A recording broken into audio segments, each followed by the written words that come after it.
नमस्कार दोस्तों। देश में चर्चित न्यूज़ जो है आरक्षण हटाओ आंदोलन का, मैं तो पक्ष में हूं कि आरक्षण बचाओ आंदोलन का। देखिए, अगर आप एससी, एसटी, ओबीसी कैटेगरी से हैं तो इस वीडियो को पूरा देख लीजिए। इसमें आपको पता चलेगा कि आरक्षण क्या है, आरक्षण का पूरा व्याख्या किया हूं और ये भी बताया हूं कि आरक्षण आपके लिए कितना लाभदायक है। आरक्षण कहीं घातक तो नहीं है। अब ये वीडियो को विस्तार से मैं बताता हूं। आरक्षण है क्या? ऐसे आज़ादी से पहले भी भारत में आरक्षण था। आज़ादी के बाद भारत सरकार, भारत का संविधान कुछ लोगों को, कुछ उस समय में समाज थे, कुछ प्राणी थे, कुछ श्रेणी था जिस जाति के लोग ज़्यादा वंचित थे, पिछड़े थे, सामाजिक आधार पे, आर्थिक आधार पे, शैक्षणिक आधार पे, यानी जो सामान्य वर्ग, सामान्य जाति के लोग थे उनसे काफ़ी नीचे थे, उनका स्तर काफ़ी नीचे था। तो इसलिए हमारे देश का संविधान ने उनको कुछ आरक्षण मुहैया कराया, कुछ आरक्षण के तौर पे छूट दिया। और ये छूट, ये आरक्षण उन लोगों को संवैधानिक अधिकार के तौर पे दिया गया था। ये कोई खैरात नहीं है, कुछ ऐसे ही थोपा हुआ छूट ये नहीं है। अब बात करते हैं आरक्षण की। अब देखिए, आरक्षण जो दिया गया उन लोगों को, आरक्षण का लाभ कहाँ मिलता है? कहीं सरकारी नौकरी में उनको आरक्षण मिलता है, यानी सामान्य वर्ग के लोग जिस नौकरी को पाने के लिए 90 नंबर लाते हैं, वहीं ये एससी, एसटी वाले लोग 80 नंबर में इनका हो जाता है। मान लीजिए कहीं शैक्षणिक संस्थान है, कोई कॉलेज है, स्कूल है, उसमें एडमिशन चाहिए तो सामान्य वर्ग के लोग जहाँ पे अगर 70 नंबर ला करके उसमें एडमिशन लेते हैं, वहीं एससी, एसटी के लोग 65-60 में एडमिशन ले सकते हैं। यही छूट है और कोई ज़्यादा कुछ इसमें नहीं है। अब बात करते हैं कि आज़ादी के 80 साल हो गए, यानी 80 साल पहले ही उन लोगों को छूट दी गई थी, ये आरक्षण दिया गया था। आरक्षण का क्या मतलब था? आरक्षण क्यों दिया गया था? इसलिए कि ये देश में लोकतंत्र जो बन करके तैयार हुआ, समतल लोकतंत्र में, समतल जगह पे, स्थिर जगह पे, तो वो लोग थे जो जनरल कैटेगरी के थे, जो उच्च जाति के थे। अब समतल जगह में, समतल जमीन पे गड्ढे के तौर पे कौन थे? निचले स्तर पे कौन थे? वही लोग, वही प्राणी जो सामाजिक स्तर पे, आर्थिक स्तर पे, शैक्षणिक स्तर पे वंचित थे, पिछड़े थे, यानी एससी कैटेगरी में आने वाले जाति थे, एसटी कैटेगरी में आने वाले जाति थे। तो उनको संवैधानिक तौर पे ये आरक्षण दे दिया गया था कि कुछ दिन बाद, 10 साल, 20 साल, 30 साल, 40 साल, 50 साल बाद ये निचले स्तर के जो लोग हैं ये भी समतल हो जाएंगे, समानांतर हो जाएंगे, एक जैसे हो जाएंगे। तो ये आरक्षण वाला नीति जो है इसको बदल दिया जाएगा, हटा दिया जाएगा।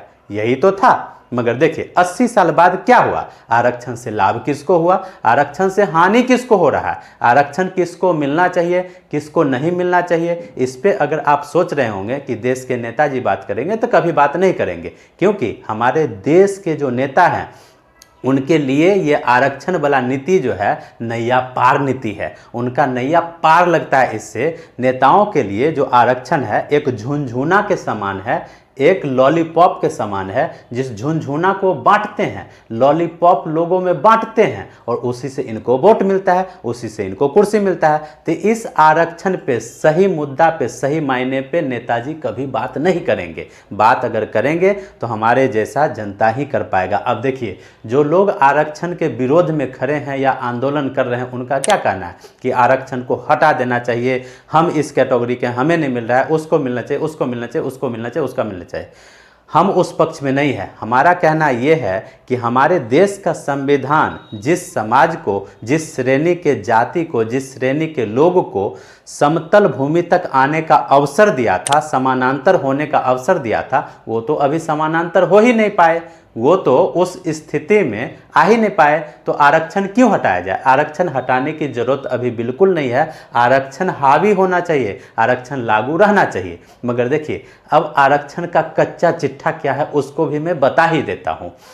80 साल बाद एक जाति होता था, एक श्रेणी होता था, पूरा एक वर्ग था जो वंचित था। शिक्षा के आधार पर ले लीजिए, शिक्षित नहीं थे, उनके पास पैसा नहीं था, उनके पास रोजगार नहीं था, वो किसी चीज़ में प्रतिनिधित्व नहीं कर पाते थे, वो खुलकर नहीं बोल पाते थे, काफ़ी नीचे स्तर पे थे। अब क्या हुआ कि जब देश आज़ाद हुआ, देश आज़ादी के 10 साल, 20 साल, 25 साल, 30 साल बाद वो निचले स्तर के लोग यानी SC कैटेगरी के लोग, ST कैटेगरी के लोग कुछ आए बाहर, कुछ उभरे। कितने लोगों को नौकरी मिली, कितने लोग वकील बन गए, कितने लोग डॉक्टर बन गए, कितने लोग प्रोफेसर बन गए, कितने लोग रेल ड्राइवर बन गए, कितने लोग पायलट बन गए।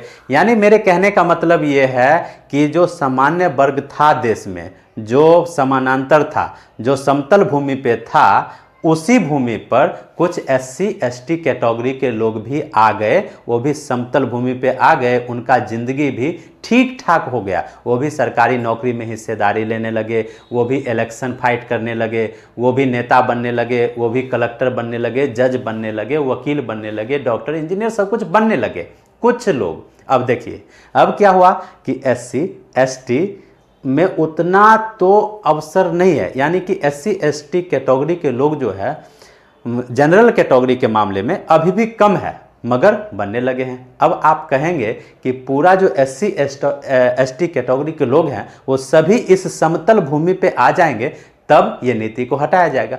मगर अब जो SC ST कैटेगरी के लोग बचे हुए हैं, गड्ढे में हैं, वो निचले स्तर पे हैं, जो ऊपर उठ नहीं पा रहे हैं, या हमारे देश का सिस्टम उनको ऊपर उठने ही नहीं दे रहा है, वो कभी ऊपर नहीं उठ पाएंगे, मेरा दावा है। क्यों है मैं बताता हूँ। देखिए जैसे SC ST का ठीक ठाक आबादी है हमारे देश में, ठीक ठाक पॉपुलेशन है, लोग ज़्यादा हैं। अब देखिए मान लेते हैं, मानने के लिए आज बोल रहा हूँ कि 20 करोड़ आबादी SC की है, SC के जो लोग हैं 20 करोड़ हैं हमारे देश में, ठीक है। उनको आरक्षण प्राप्त है सरकारी नौकरी में, सरकारी एडमिशन में, तो उनको आरक्षण तो मिला हुआ है, उनको आरक्षण मिलेगा। अब वो 20 करोड़ लोग जो है झुंझुना लेके घूम रहे हैं कि हमको आरक्षण है, हमको आरक्षण है, हमको आरक्षण है, वो लोग पूरा खुश हैं, पूरा खुश है, क्योंकि नेताजी लुभावना बातें करते हैं बार बार कि तुमको आरक्षण है, आरक्षण है, आरक्षण है। मगर 20 करोड़ में कच्चा चिट्ठा क्या है, बात असली कहानी समझिए। मान लीजिए कि केंद्र स्तर पे एक नौकरियां निकली, भारतीय रेल में ग्रुप D के पद पर एक नौकरी निकला है, उसमें 10,000 लोग नौकरी के लिए आवेदन करेंगे। 10,000 वैकेंसी है, 10,000 में क्या होगा कि जनरल कैटेगरी के, SC कैटेगरी के, OBC कैटेगरी के, EBS कैटेगरी के, सभी कैटेगरी के लोग फॉर्म फिलअप करेंगे। मान लीजिए कि अभी देश में जो बेरोजगारी है उसके अकॉर्डिंग बता रहा हूँ, 10,000 वैकेंसी के लिए 1 करोड़ से ऊपर फॉर्म फिलअप किया जाएगा। 1 करोड़ से ज़्यादा स्टूडेंट उसमें फाइट करने की कोशिश करेंगे। अब मान लीजिए कि SC कैटेगरी से आने वाला स्टूडेंट की संख्या ज़्यादा हम नहीं लेते हैं, 10 लाख लेते हैं, कि 10 लाख जो स्टूडेंट हो वो SC कैटेगरी से आ रहा हो। अब ये सरकारी नौकरी जो है 10,000 जो सीट है, इसमें आरक्षण SC को पता है आपको 15% आरक्षण है। 10,000 में 1500 सीट जो है SC के लिए रिजर्व है, यानी 1500 सीट पे कोई कुछ नहीं कर सकता, ना जनरल वाले करेंगे, ना OBC वाले करेंगे, कोई कुछ नहीं करेगा। अब ये 1500 सीट तो है, और SC कैटेगरी से 10 लाख स्टूडेंट फॉर्म फिलअप कर दिया है, 10 लाख दावेदार हो गया। अब 10 लाख स्टूडेंट जा करके एग्जाम देगा एग्जाम हॉल में, मगर वो 10 लाख स्टूडेंट के बारे में अब समझ लीजिए, जिन्होंने फॉर्म फिलअप किया है, उस 10 लाख स्टूडेंट जो है जो SC कैटेगरी से आता है, 10 लाख में 2 लाख परिवार ऐसा होगा जिनके पिताजी सरकारी जॉब में होंगे, या वकील होंगे, नहीं तो जज होंगे, या बिजनेसमैन होंगे। यानी मेरे कहने का मतलब ये है कि 10 लाख SC परिवार जिन्होंने फॉर्म फिलअप किया है सरकारी नौकरी के लिए, उसमें से 2 लाख बच्चे ऐसे होंगे जिनका परिवार संपन्न होगा, जिनका परिवार ठीक ठाक होगा, पैसा वाला होगा। वो 2 लाख परिवार के बच्चे अच्छे खासे पढ़ाई करते होंगे, वाईफाई से अच्छे बुक्स खरीदते होंगे, अच्छे कपड़े पहनते होंगे, स्वस्थ भोजन करते होंगे, वो पढ़ाई पे ठीक ठाक टाइम देते होंगे। और उधर बच गया 8 लाख, वो भी SC का परिवार है। वो जो बच्चे हैं वो पिताजी के साथ कभी ईंटा ढोते होंगे, कभी लेबर करते होंगे, तो कभी धान काटते होंगे, तो कभी गेहूँ काटते होंगे।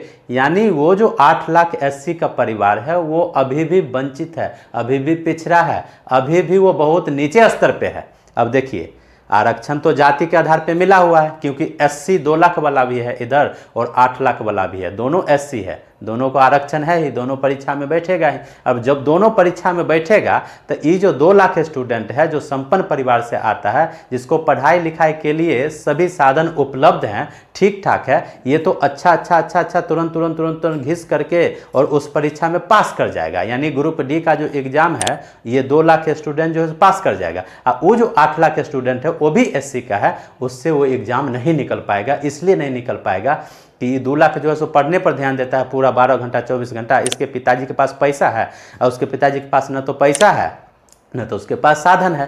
तो अब क्या है कि ये 2 लाख जो संपन्न एससी परिवार है यही फिर संपन्न हो जाएंगे। ये ग्रुप डी वाला नौकरी भी इसी एससी परिवार को मिलेगा। उधर 8 लाख वाला फिर धरातल में था, धरातल में ही गिर गया। और जब इस बहाली हो जाएगा, 10 लाख स्टूडेंट जो है ये पूरी बहाली प्रक्रिया हो जाएगी, जब ज्वाइन कर लेगा तो 8 लाख जो एससी का परिवार है या एससी स्टूडेंट है वो तो फिर वही मुहावरा को गाएगा कि हमें तो अपनों ने लूटा, गैरों में कहाँ दम था, आरक्षित हम भी थे मगर सीटें कम था। यही बात होगी बाद में। अब क्या है कि यही बात है, यही कड़वी सच्चाई है। अब इस कड़वी सच्चाई को आप कहेंगे कि हम ही एगो विद्वान है आपको बताने के लिए आए, नहीं। इस कड़वी सच्चाई को हमारे देश का पीएम, हमारे देश का सीएम, हमारे देश का डीएम, हमारे देश का जज, कलेक्टर सब जानता है, मगर सब कुछ नहीं बोल सकता। क्यों? क्योंकि हमारा देश जो चलता है पहले खाकी से चलता है और खाकी के कहने पर खादी से चलता है। तो खाकी वाले लोग कभी इस चीज़ को उजागर नहीं करेंगे, कभी इस रियलिटी को रखेंगे ही नहीं, ताकि आपको रियलिटी पता चलेगा। इस वीडियो में इतना ही। नमस्कार, मैं कन्हैया।